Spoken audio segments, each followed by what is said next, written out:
Me too. Me too. Me too. Me too. Me too. Me too. Me too. Me too. Me too. Me too. Me too. Me too. Me too.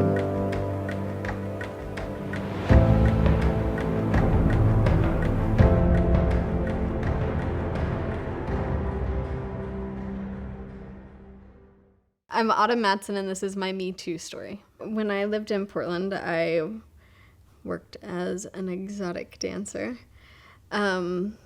which I think played a big part in me not being taken seriously. I met a fella there at the club, and we went and did karaoke. We ended up going back to my house. I thought he was really cute. We were kissing or whatever. And then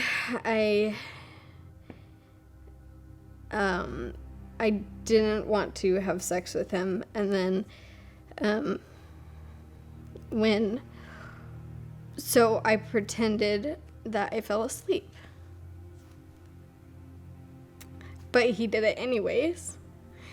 And I remember him like holding my eye open to see if I was asleep or not. And then he just did it anyway. And I remember in my head thinking, oh my God, like what is happening right now? And then finally, I snapped out of it, and I was able to, I just opened my eyes and I pushed him off of me and I started punching him, and he ran out of my apartment. And I called the cops and I chased him down the street, keeping an eye on him. First, I went to the hospital. They give you all kinds of pills, a Plan B, all the STD preventers and whatever. So you're in the hospital, you're being poked and prodded and fed a bunch of pills. You have to take pills for a week or something afterwards. I was so sick and just laying around in my apartment.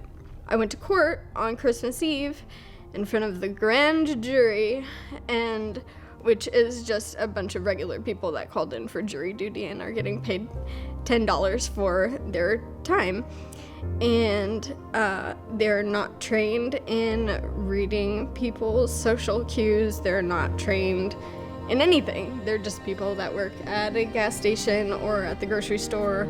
I'm not very good at being serious when I'm in an uncomfortable situation.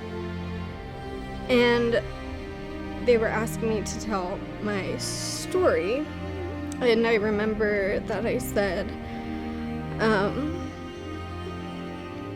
I was telling them, how it started. I had brought him to my apartment. He offered to give me a massage. And when I was there, I said, and of course, who wouldn't want a massage? And one fella had a little chuckle, and then his face went straight again because he probably was thinking, oh, maybe I shouldn't be laughing under these circumstances. And I said, it's okay. It was a funny thing that I said. And I'm pretty sure that that's what fucked me over. That and that I was a stripper. So I kind of made light in a serious situation. And I was a stripper. So I couldn't have possibly been raped, right? So they let him go. Sat there for about half an hour waiting to hear what they had decided, and they decided to let him go. And then so went and had a couple shots of tequila and went home. It took me a really long time to come to terms with maybe if I hadn't been pretending to sleep, or maybe, if I had kept my eyes open and just said no, or whatever. It took a lot of episodes of SVU to know that that if you don't say anything, then it's still a no. Because the way that I felt about still having doubt about whether I was raped or not really fully knowing, or because I feel like it's hard when you're not in a situation, like if you didn't get, knocked down in the alley and beat up and your clothes ripped off and just humiliated and left for dead, because that is very clearly rape. Like, there's so many women in the world and girls, and including myself, that are not really sure if they were raped or not. And probably a lot of guys that maybe don't know if they raped or not. And there are way more other variation, way more variations of that, and maybe that it's difficult for people to come to terms with if that's not their story, and that was not my story. So I thought that maybe that would help somebody.